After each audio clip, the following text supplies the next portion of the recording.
Hello and I welcome to our channel. इस video में हम बात करेंगे लॉरेंस कोलबर्ग के बारे में, जिन्होंने मॉरल डेवलपमेंट का सिद्धांत दिया, यानी कि नैतिक विकास का सिद्धांत।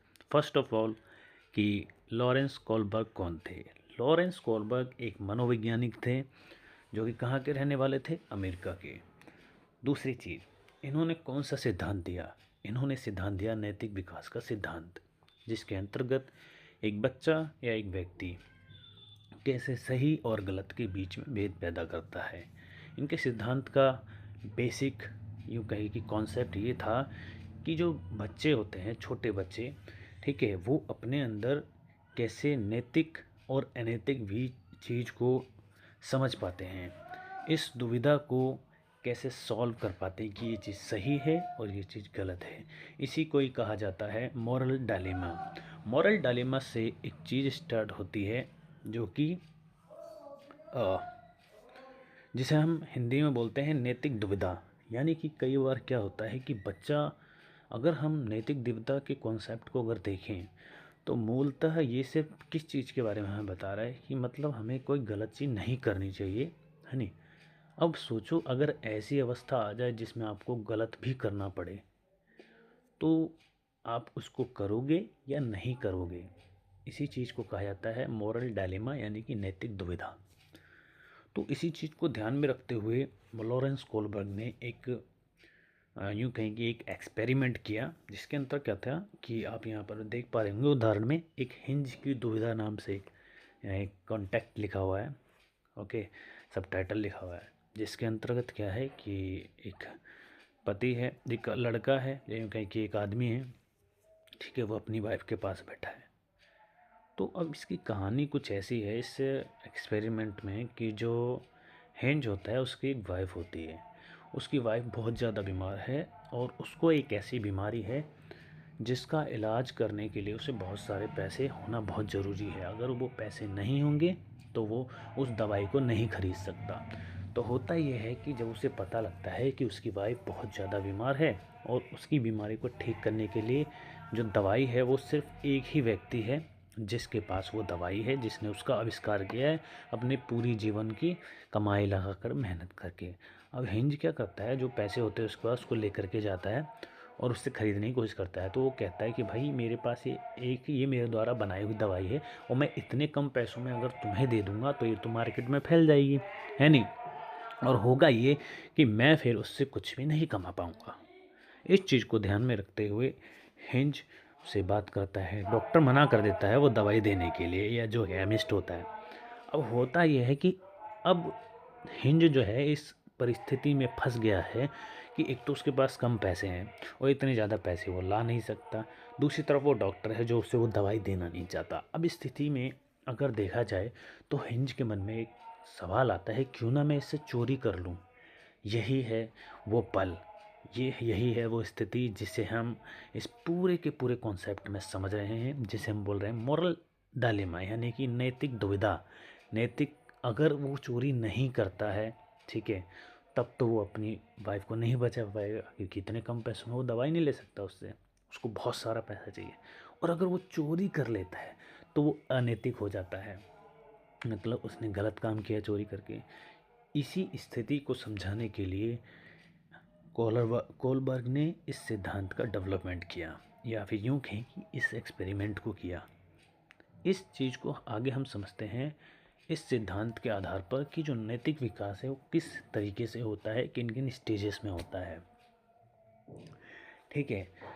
तो इस चीज़ को ध्यान में रखते हुए कोलबर्ग ने जो विकास के 3 स्तरों को बताया और हर एक स्तर को 2 हिस्सों में डिवाइडेड किया। यानी कि जैसे पहला स्तर है जिसे हम पूर्व परंपरागत स्टेज बोलते हैं, या उनके कि स्तर बोलते हैं, जिसके अंतर्गत क्या है 4 से 10 वर्ग का बच्चा आता है। इसमें होता क्या है कि ये मोस्टली हमें बाहरी परिणामों को दिखाता है।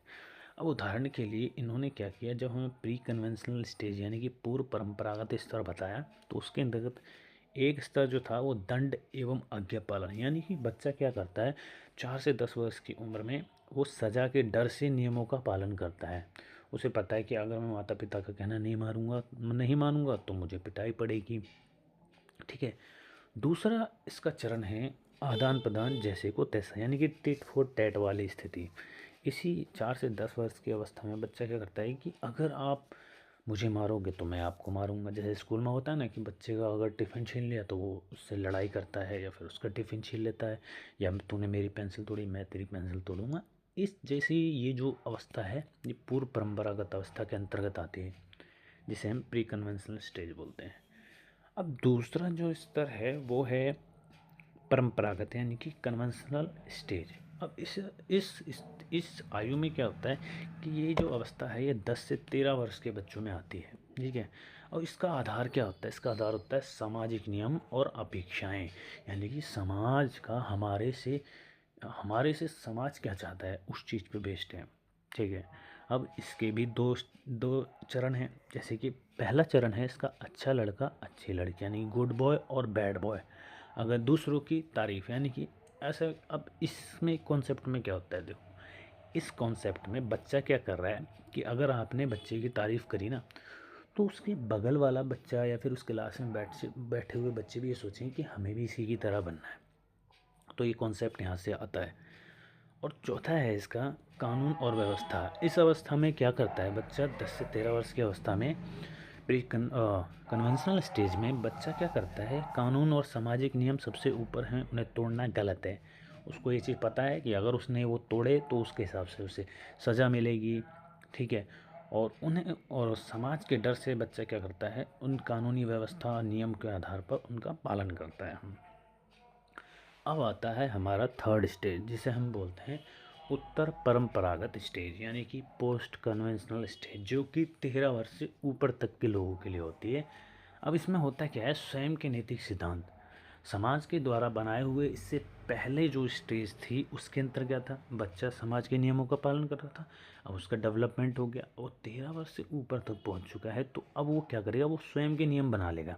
यानी कि सामाजिक अनुबंध, यानी जनहित में बदलाव। नियम लोगों की भलाई के लिए हैं, अगर वे गलत हैं तो उन्हें बदला जा सकता है। उदाहरण के लिए इस अगर चरण 5 आप देखेंगे तो इसमें क्या है, इसमें एक चीज़ बताई गई है कि अगर इस स्टेज से 13 वर्ष से ऊपर का बच्चा क्या करता है कि अगर उसे लगा कि ये चीज़ गलत है तो वो उसमें चेंजेस कर देगा। उदाहरण के लिए एक बच्चा है, वो सड़क से जा रहा है, उसने देखा कि सामने एक बूढ़ा व्यक्ति है वो रास्ते में आ रहा है, और वो वहाँ उसे रुकना चाहिए पर लेकिन वो नहीं रुकेगा। क्यों? उसको ये चीज़ लग रही है कि इस नियम को बदल के हम इसे ठीक कर सकते हैं। इस चीज़ को ध्यान में रखते हुए सामाजिक अनुबंध का सिद्धांत ये लाया गया, या यूँ कहें कि इस चरण को इसमें बैठाया गया या लगाया गया इस नियम को। अब नियम क्योंकि लोगों की भलाई के लिए, तो उन्हें बदला तो जा ही सकता है अगर वो गलत हैं तो। अब जो छठा चरण है इसका, यानी कि सार्वभौमिक नैतिक सिद्धांत, सर्वोच्च नैतिकता, अंतरात्मा की आवाज़ और मानव अधिकारों जैसे कि जीवन का अधिकार के लिए सबसे बड़े नियमों को भी तोड़ा जा सकता है। जैसे अब हम क्या कर सकते हैं ऐसी स्थिति में, जैसे यूँ कहें कि कुछ कॉन्सेप्ट जो हैं जो हमारे बड़े लोगों ने, जैसे नेल्सन मंडेला, गांधी जी, रविन्द्रनाथ टैगोर, सुभाष चंद्र बोस। तो अब हमें अगर ऐसा लगे, अब जैसे गांधी जी कहते हैं कि भाई अहिंसा का पालन करो, अहिंसा से सब कुछ प्राप्त किया जा सकता है नहीं। बट अब वहीं अगर हम दूसरा गर्म दल को देखें तो उसमें क्या कहते हैं अपने, क्या नाम था उनका, भगत सिंह जैसे व्यक्ति, भगत जैसे लोग क्या कहते हैं कि भाई अगर हमें जो चीज़ आसानी से नहीं मिल सकती, ठीक है, तो हम उसे ज़बरदस्ती ले लेंगे। तो वो क्या है, वो अपने हिसाब से नियमों को चेंज कर रहे हैं। नैतिकता का जो उनका, देखो गांधी जी के आधार से अगर नैतिकता देखें तो वो अहिंसावादी हैं। लेकिन वहीं अगर हम गरम दल के लोगों को जैसे जैसे सुखदेव, राजगुरु, भगत सिंह, तो इनके हिसाब से नैतिकता अलग है नहीं। तो ये क्या है, सार्वभौमिक नैतिक सिद्धांत यही हमें बताता है कि अगर हमें जो बड़े लोग हैं उनके उसको काट करके भी अपनी चीज़ों को उनकी बात को काट के उनकी अपनी चीज़ों को करना है तो हम उसे कर सकते हैं। तो ये थे कोलबर्ग के 3 स्तर और उनके 6 चरण। आशा करता हूँ ये वीडियो आपको समझ में आया होगा। इसी प्रकार के अन्य वीडियो के लिए चैनल को लाइक करें, शेयर करें, सब्सक्राइब करें।